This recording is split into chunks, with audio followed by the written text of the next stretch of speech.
This is UniTalk, the podcast series of the University of Debrecen. We've saved you a seat. In each episode, we'll show you a different aspect of life at UD. Students, professors, and researchers will take you behind the scenes to talk about their life, work, and passion. Hi everyone, this is the podcast series of the University of Debrecen, UniTalk, and today we are here to talk about the International Student Union of the University of Debrecen. I'm here with Zsófi and Moha today. Hello. Welcome.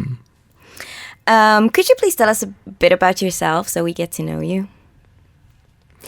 Yes, so my name is Mohamed Said Ahmad, and I'm the leader of the International Student Union at the University of Debrecen. Technically, this means that I'm the vice president for international students at the Students' Union at the University of Debrecen. This is a bit tricky, but there is one umbrella organization between the Hungarian and International Student Union. And I'm a vice president there, and therefore I'm leading the International Student Union. I'm also a student here at the University of Debrecen. And so it's quite interesting because I was born here, but actually I'm half Hungarian. And my father used to be an international student here. So it's a family business. Yeah, it looks like I'm a second generation international student, if I can say that. So you've got your motivations. Yeah. Then, what is ISU exactly? What does it do? As I mentioned recently, it's the International Student Union. ISU is the abbreviation for that, and is the student union for international students. It's not entirely separate from the Hungarian one because there's only one student union at the University of Debrecen, commonly referred to as DEHÖK, or the Students' Union at the University of Debrecen, and it has a Hungarian chapter and an international chapter. And we are the international chapter representing the interest of international students. Our range of work is very wide. So we are representing the students in academic and non-academic matters as well, and also try to organize events to build a community as well. So every kind of issues the students have can reach out to us, and we will try to find the best solution to them. Can you tell us a few examples? What kind of issues you meet day by day coming from various international students of the university? Absolutely. So there can be academic issues. They couldn't register for a subject, or let's say they have an issue with they have colliding classes and exams, and we try to then help to negotiate between the departments how to separate the exam from the class because they can't attend both. So this is a common thing that happens. What else? Well, you commonly reach out to us when, for example, the Wi-Fi breaks down at one of the study areas and they can't use that for studying, or when they would like to convince, let's say, a building to have longer opening hours because they need to study a lot, then they reach out to us and then we go negotiate with the operator of the building to have longer opening hours, or so all kinds of issues, basically. Everything that's relevant in terms of the education to everyday life things, but these are mainly issues that are happening at the university premises. So mainly you are trying to act like a bridge between the students and the university? Yes, basically, and also, collect all these inputs from the students and give a bigger picture towards the university. So it's not every student is emailing one department with the same issue, let's say sending 100 emails, but we collect those, we unify, and we see what is the issue, what are the, the sub-matters that has to be solved, and then we go in and negotiate the whole thing for everyone else. I feel it's a kind of win-win situation, both for the students and the faculties or other university. Well, yeah, I've never met any department head or any university leader who wants to receive 200 emails with the same issue. So. Yeah, for sure. And besides the issues, are you organizing some events, as I think you mentioned? Can you tell us some particular ones that you think have the more are the more interesting for the community? Yeah, we organize events. Unfortunately, recently, the pandemic and its restrictions made it very difficult to organize an event. So it's always been difficult, especially for us, because during the summertime, as the pandemic situation was better, there were less restrictions, but it's also the time when the international students go home. So when it was possible to organize these events, then in the last 2 years, then the students went home, understandably, because they wanted to see their families. But generally, there is a main office for the International Students Union, and there are chapters of it, like faculty chapters. Out of the 14 faculties, there are 9 faculty chapters, or 9 faculties that have ISU chapters at the moment. The other 5 faculties didn't have enough nominees during the election, so there was no faculty chapter founded. But events are organized on faculty scale, and the larger events are organized by the main office. Faculty events can include, let's say, halfway dinners, graduation dinners, different skill laboratories, clubs, and the main office organizes the main events, which are basically 4 big events: the International Food Day, the Night of 1,000 Lights. A new event is Taste the World at Zamat Festival every autumn. And then we have in the winter the ice skating charity disco. Oh, tell us about that. Gladly. So it sounds exciting and And fun. I must say it must be hard to comprehend how to imagine an ice skating charity disco. No, it's not hard at all. I totally join that. We just want to join. It has a catchy name. Basically, we go to the indoors ice skating rink. We invite some DJs, and there are lights. And the charity part in it is that there is no entry fee, and you don't have to pay with money, but you have to bring something that you want to donate to families in need around Christmas time. So it's basically a great way to help and a great way to have a good time. That sounds very nice. You also mentioned another event at the Zamat Festival. What was that? Yeah, so Zamat Festival, and last year was the first year we did it. Is a festival. I think I can say a traditional festival in Debrecen, because it's been here for quite some time, every year, and it's themed around traditional Hungarian food and drinks.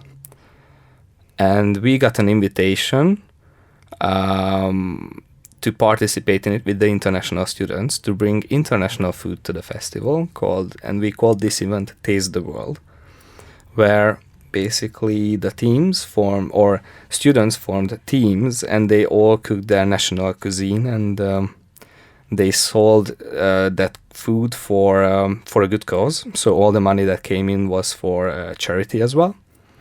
And this way the guests of the festival could try 20 countries' cuisine without leaving Debrecen at all, and it was all authentic because people cooked it who were born there and who were from those countries. So the most authentic that you can get.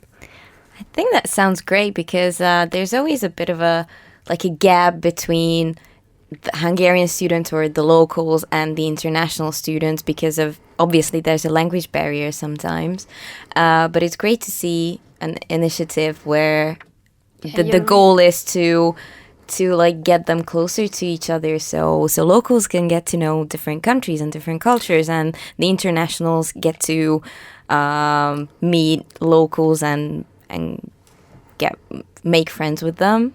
Yeah, absolutely. So that was our main goal to do with this event, to get the international student community and the city's community closer together, and kind of break the ice because food is a great bridge, even if there is a language barrier. Yeah. So if it's tasty, you are going to somehow show with your hands that it's tasty, and it starts something. Yeah, and that the fact that it went to charity as well, to a good cause, and it's absolutely great. Because we really prefer charity or good causes at our events, because I think it's a really nice way to show that international students are not just here to study, but it also shows that they care, that they care about Debrecen, they care about the local environment they are in. Eventually, they want to join the community, basically. Yes, eventually, students are here from mainly 2-3 years until 6 even, so it depends on the course they join, but they are going to spend a lot of time here. And it's what I'm just trying to say, it's not just a temporary thing that they are here. They are going to stay here long years, and being part of the community really helps them to get along and have a good time while they are here. For me, it seems that you are doing a lot. And just would like to ask, how can you manage it? I mean, you said you all are students who are working on these projects, who are trying to build a bridge between the students, the university, maybe the local community. How can you manage it while you're also a student yourself? Well, it's challenging, definitely. It requires a good chunk of our free time, I can say that for sure. But it's a dedication, and and also a sense of willingness to do things to make things better in our direct environment. So anyone who plans to join, I can say it's very challenging. Studying besides it and going to classes is hard because the same rules apply, so you cannot skip more classes than the others or nothing like that. You're gonna sleep once you retire from yeah, working, absolutely. so it's fine. Jesus, I can't wait. Going to hibernation. And if anyone would like to join you, how can students reach you? So there are two ways to officially join the International Student Union. One way is through the elections. And the elections are held every 2 years. Students are getting notified via Neptune or email. Mm-hmm. And it's open to everyone. So as long as you are a student, you can apply. There's no special requirement. But if you are proactive and a good organizer and popular, obviously at the elections, that's going to be a big advantage for you. Mm-hmm. So every 2 years there are the elections. People need to collect a certain amount of signatures, and then there's the actual elections when the students go to the department buildings and they can vote. Mm-hmm. And naturally the most popular X percentage of those students, it depends how many positions or representative seats we have available, but the most popular students who are filling those vacancies are going to get in. The other way to join the student union, when between 2 elections, so during the 2 years there are vacancies because students graduate and representatives graduate as well. And once they are not students, they are not representatives. Then they can join through a so-called co-optation, which is written out by the faculty chapter ISU. And it's only written out when, it's necessary. So if there is a big percentage of representative seats that are not filled, then it's going to be announced also with via email or Neptune, and people can hand in their CVs, motivational letters, and join. How many of you are working right now as a member at the union? Well, we are almost 50. A few years ago, it was around 15 and 20, but it significantly increased alongside with the increase of number of international students at the university as well. So if there is an international student with some issues that they would like to discuss with you, how can they reach out to you? Is there an office that they can walk in, or some email address that you are checking regularly? What is the way you can be contacted? Unfortunately, we don't have a separate ISU office yet, but it's in the works and it's in the plans. But we can be reached out to via social media. We have Facebook and Instagram pages, so we accept all messages. We also have email addresses, one for the main office, and every faculty chapter has one. So they can write to the main office directly or to the faculty representation. We reply to everything, so that's a policy. We try to do that as soon as possible. Even if we can't help, we will reply that it's beyond our competencies. Yes, and possibilities. And is there a possibility to personally? Yeah, absolutely. So, as I mentioned before, we are students, regular students as well. So, if you know your representatives, if you meet them at the campus, you can just walk up to them and talk to them. Feel free to do that. Like, that's the best kind of representation if it's personal, and you are reachable.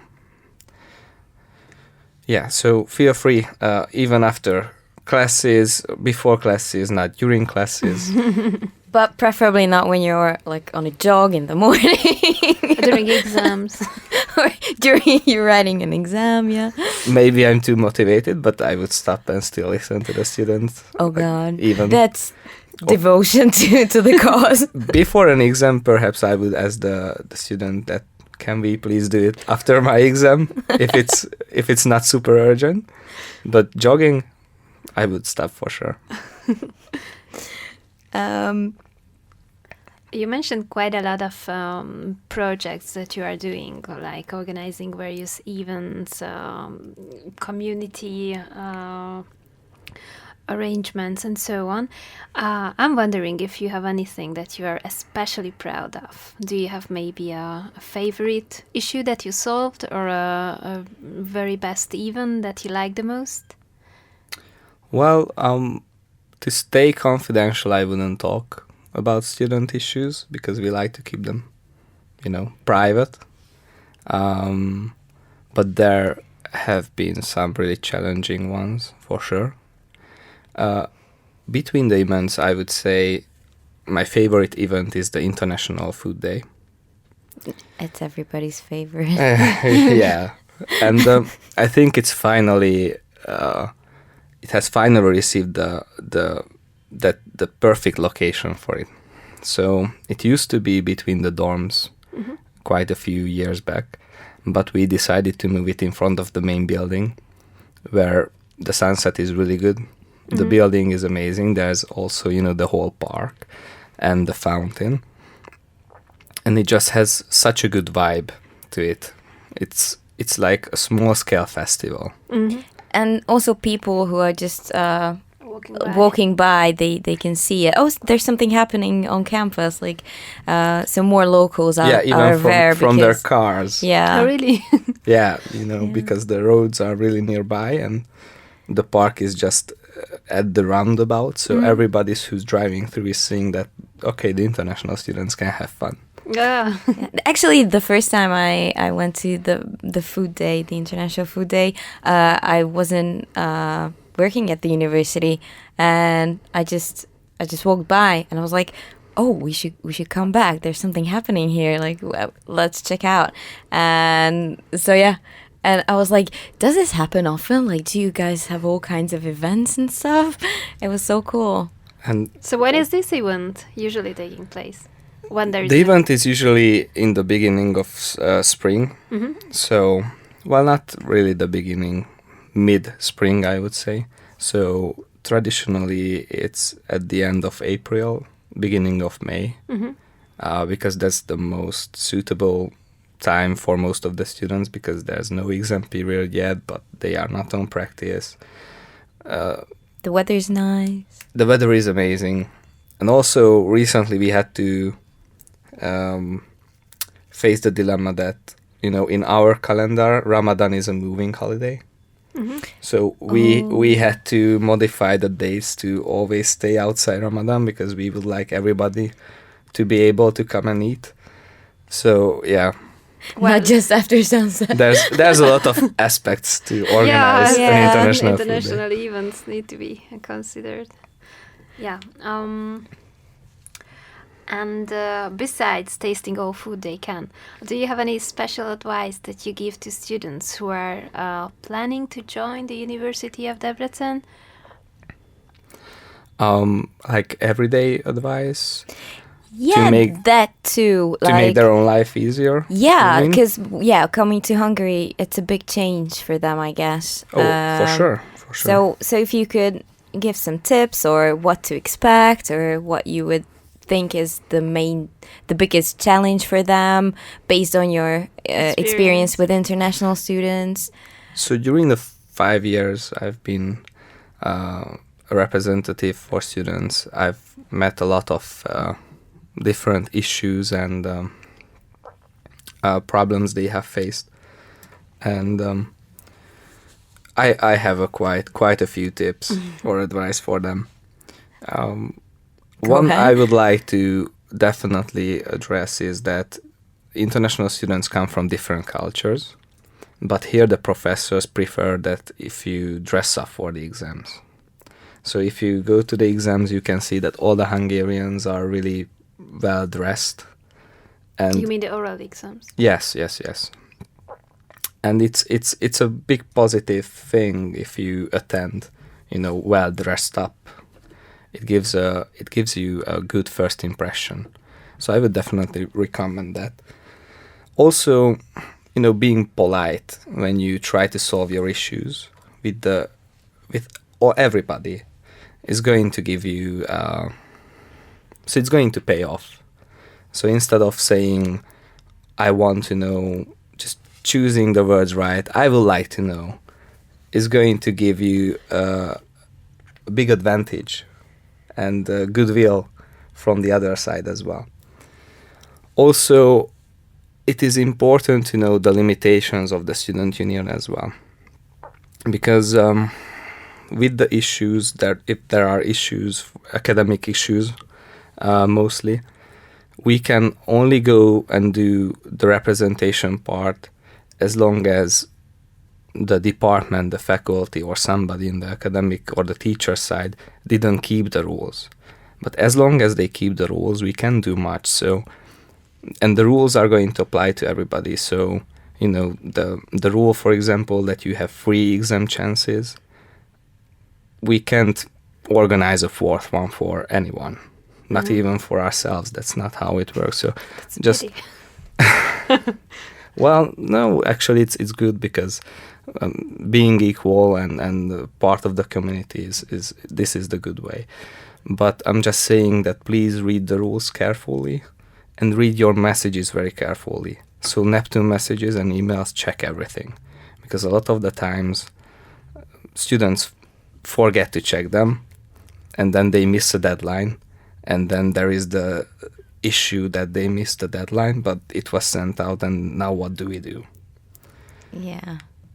We also send out a lot of messages and emails and newsletters. And we always say to students, please read it carefully. At least like scroll down all the way to the bottom to see that, because there might be something that's important for you, a deadline for that faculty, or how to prepare for an exam, that kind of thing. And they ask a lot of questions because they don't read the information that we give out, which is, I understand, it takes time. But yeah, it's a good advice to make sure that you check your messages, especially if it's coming from a faculty or a university member or ISU member, because... Absolutely, but I wouldn't say just check for, the button. Like, I know it can be overwhelming. I'm doing the same thing, but read everything, even if it seems... Double check. Even if it seems pointless, because you can never know if there's some important information in the middle of an email, let's say. Mm.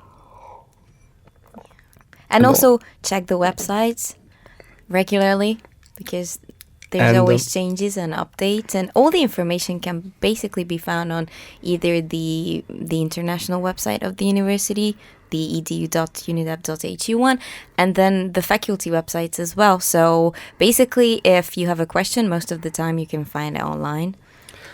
And perhaps the most important advice I can give, that if there is an issue, don't hesitate to get in touch with us, because the more you wait, the less you talk about it. We are not not going to know about the issue. So if we don't know if there is an issue, we cannot solve it. And the longer you wait, the smaller the chance is going to be that we can actually solve it, because let's say if somebody misses the registration for a class. So if they let the faculty or us know, but we however they can solve, but if they can't, we are glad to help.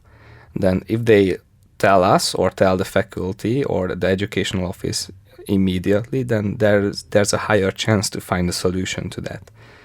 If they say it after midterm. 2 weeks or midterm, then the options are very limited. Mm-hmm. So if there is an issue, feel free to let us know, and let us know as soon as possible. And what is a non-academic advice that you could give to international students that doesn't necessarily have anything to do with being a college student, just coming to Hungary? They should keep that in mind, or... Well, from my experience, I would say that make sure that you find the ways that you can, relax and recharge. That's super important, especially during the winter months when there is less sunlight. I feel that tremendously. So, and also studying and worrying about the exams can be really demanding. So just find the ways that, that recharge you, and find a way to relax. Find what's suitable for you. And, don't forget to spend some time on yourself. That would be my personal advice. And that's basically to everyone, not just international students, everybody who's listening. Well, thank you. Thank you very much for your answers. Thank you for having me. Thank you indeed.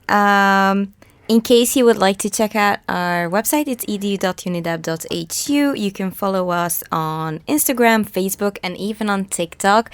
And until next time, bye. Bye. Goodbye. Goodbye.